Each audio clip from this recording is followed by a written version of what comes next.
So in the previous video, we discussed about the problem associated with the regression data being very noisy. Now, how can we cure this problem as we do the DCF valuation going into the future, more forward-looking, reflecting your future strategy about the companies in terms of industry, in terms of capital structure, and things like that. So that's what we are going to talk about using the bottom-up beta approach, and the formula is called the Hamada equation. Okay, and so we'll study that in this video. So watch until the end.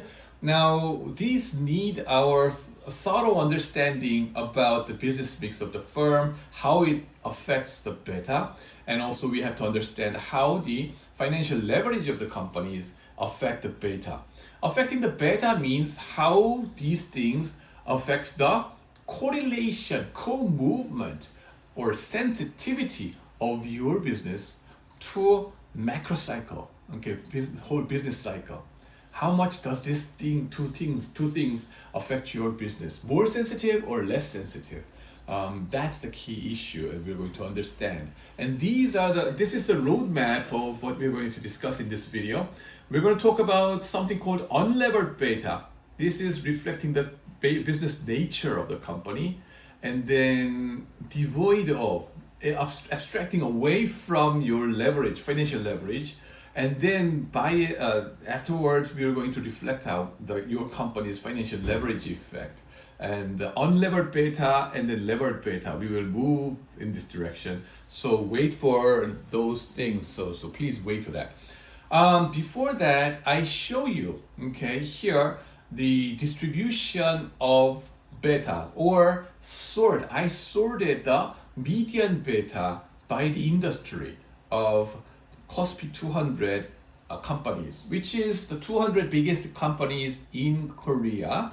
Korea has 2,600 stocks traded in the market, either Korea Exchange or KOSDAQ, and then KOSPI 200 takes only the top 200 biggest ones, okay? The rest of them are omitted, okay? And then I sorted them before that by industry classification.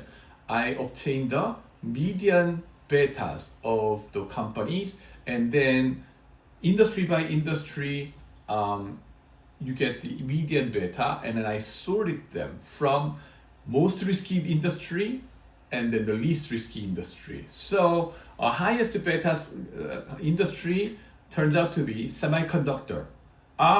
Median beta being about 1.5, okay?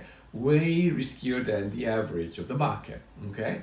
Samsung Electronics belong here, and then SK Hynix also belong here. The biggest two corporations taking up more than 30% of the market cap.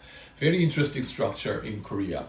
And then other capital goods and securities houses, right? Which is securities means like a brokerage houses, okay? Can you see that? Those trading businesses are riskier than the market, okay? And then if you go down the list, this hardware, display, and energy, chemical are there. And then automotive, Hyundai Motors has a beta of about 0.9 something. Shipbuilding, and then NA means like a missing value for industry classification code, and then software is down there, okay, below 0.8. Very strange. Isn't software riskier than the market? But turns out in Korea that's not the situation. Very strange. If you do the same exercises for US market or European market, you may have somewhat different pictures. But software companies, right? Why is this the case? Because, you know, my guess is that semiconductor is taking up too much portion of this Korea, okay? So much so that the rest of the companies seem to be very, very safer, okay? We are living in a very, very risky country in that sense. Industry mix itself is on average very risky, so much so that the software is less than average in Korea.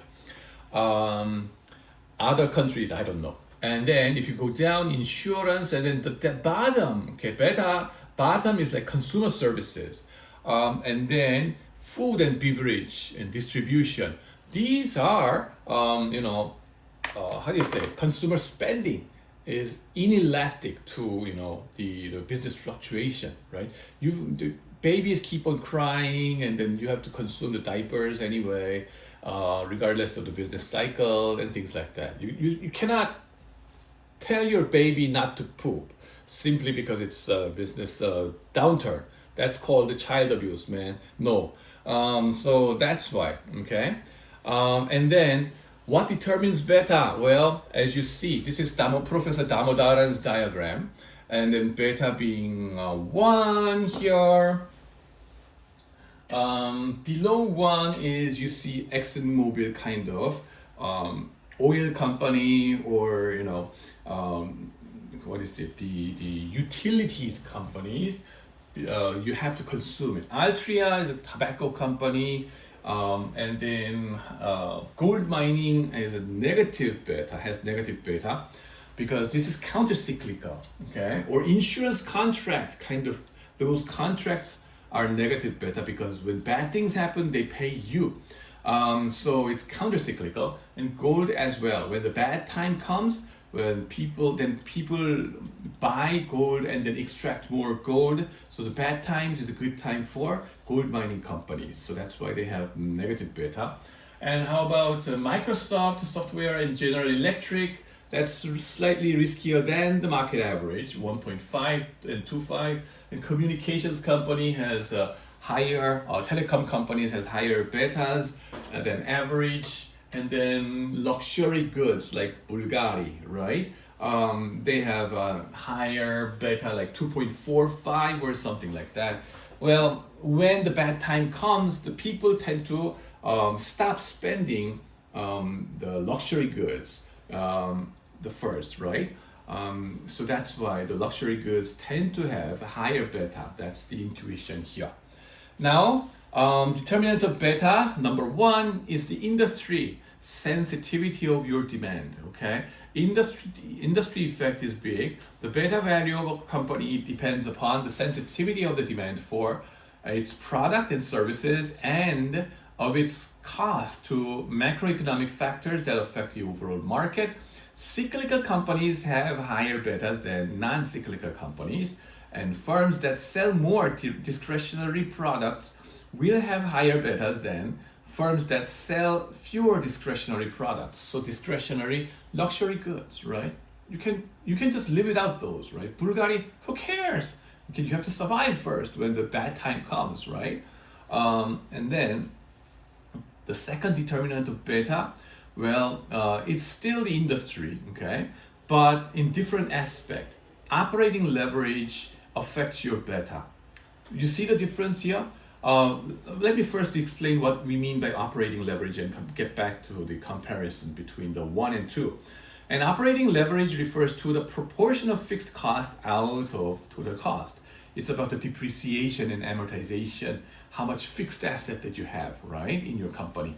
Other things remaining equal, higher operating leverage results in greater earnings variability, which in turn result in higher betas. Makes your profit more risky and volatile. And then detailed information about the cost structure is not available to outsiders. And then so we typically assume that firms in the same industry have the same operating leverage, roughly. Okay? Still, we can answer the following question based on operating leverage. Which industry would have higher operating leverage? So auto manufacturing like Hyundai Motors and Tesla, they will have higher fixed assets, right? And petrochemical companies, right? And semiconductor companies, they have huge machines and robots working everywhere. Clothes manufacturing, they also use robots these days, humanoids kind of, but compared to automobile, right?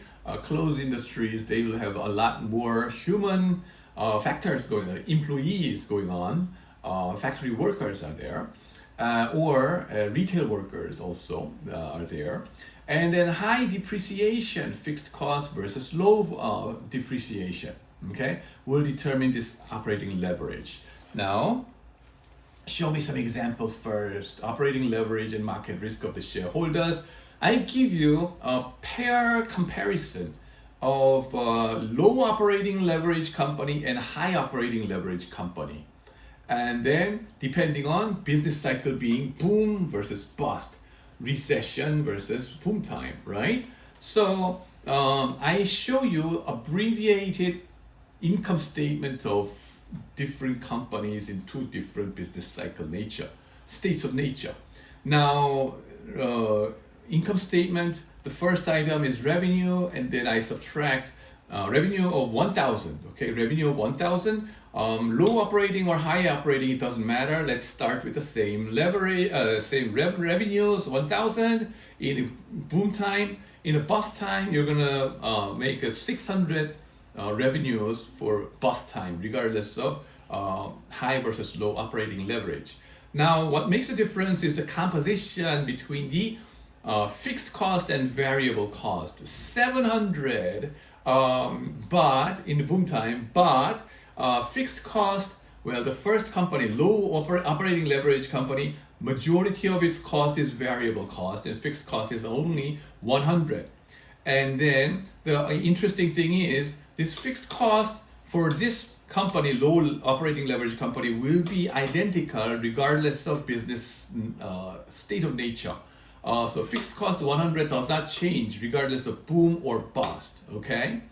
Whereas the variable cost changes. It's just the 60% of your revenue, okay? 600 over here, but 360 down there, okay? Because it's 60% of 600, okay?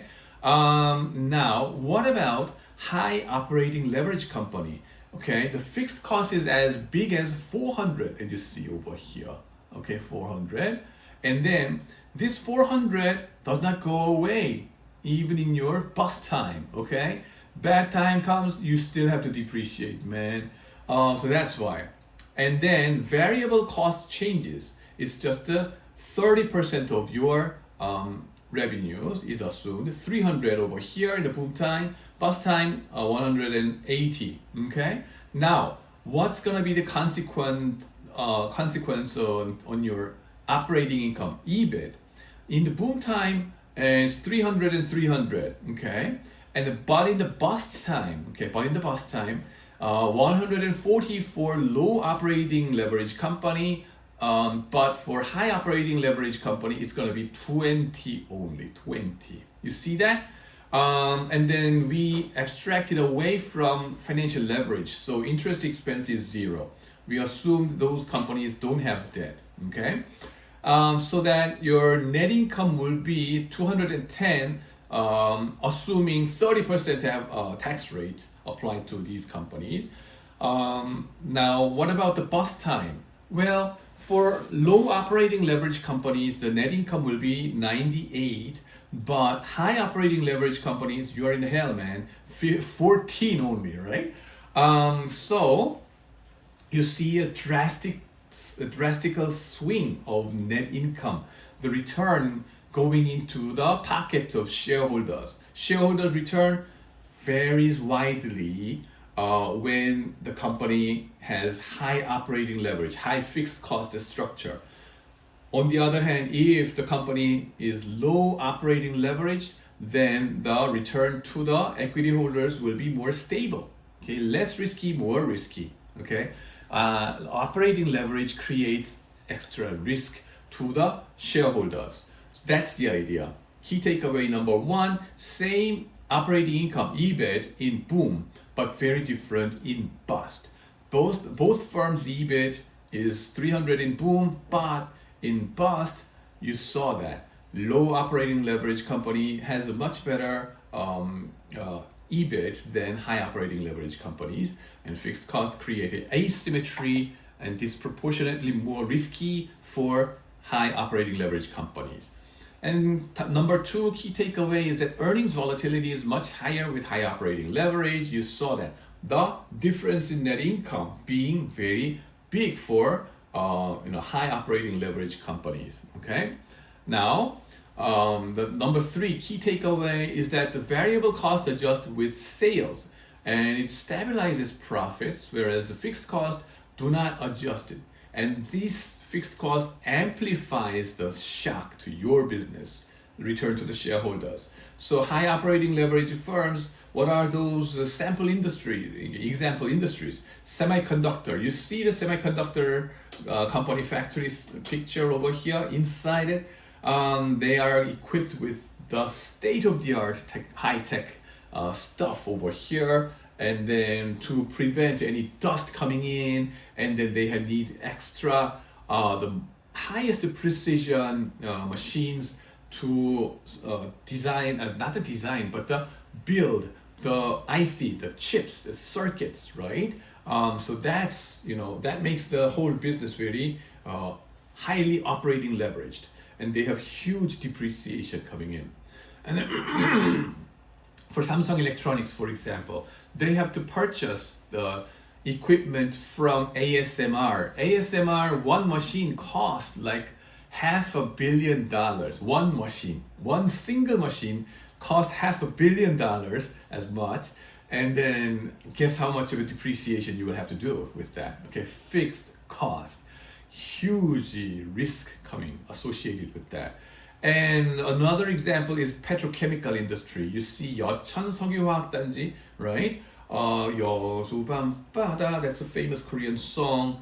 And then Yeosu area in the southern end of Korean peninsula. It's full of these petrochemical companies, Lotte Chemical, and then whatever petrochemical. What they do, well, they don't extract oil because we don't have oil, crude oil in Korea, but we import 100% of it, okay? 90% of it comes from the Hormuz, right? The Strait. And then what we do is we crack those oil. Naphtha cracking is going on, naphtha cracking. We decompose this oil into gasoline and then heavy oils and then naphthas and then different polyethylenes, and all these kind of procedures are here. Now, so much so that Korea is perhaps the biggest exporter of aircraft fuel, okay? Because we have the technology to produce those things using this facility. And then also we are one of the biggest producers and exporters of naphthas. So with the outbreak of Iran-US war, the South Korean government forbade this South Korean petrochemical companies from exporting naphthas to outside countries. We first need to produce our plastics using our naphtha that we produced using this facility, petrochemical decomposers, right? Huge fixed cost. Guess how much depreciation you will have to do with this, right? And then aerospace, military defense, all these kind of machineries, right? Comes with this high operating leverage. How about low operating leverage firms? Consulting business. All you have is just people. And then retail, right? More employees, right? Those are more variable cost. Okay, depending on the business state of nature, you can lay off those guys. Of course, I lied in that sense because in Korea, you cannot lay off people that easily. Okay, people could be labor union strength could create a kind of operating leverage in that sense, but in the US, or if the labor union is not that strong, then the labor cost is more variable cost, right? Anyway, so that's that. And then the third element, determinant of beta, is financial leverage.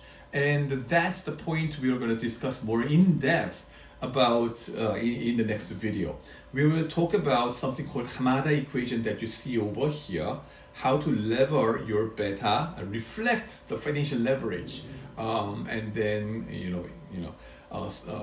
increase and decrease your beta depending on the future capital structure that you want. Okay, so we will start our discussion from this next video. Thank you for watching.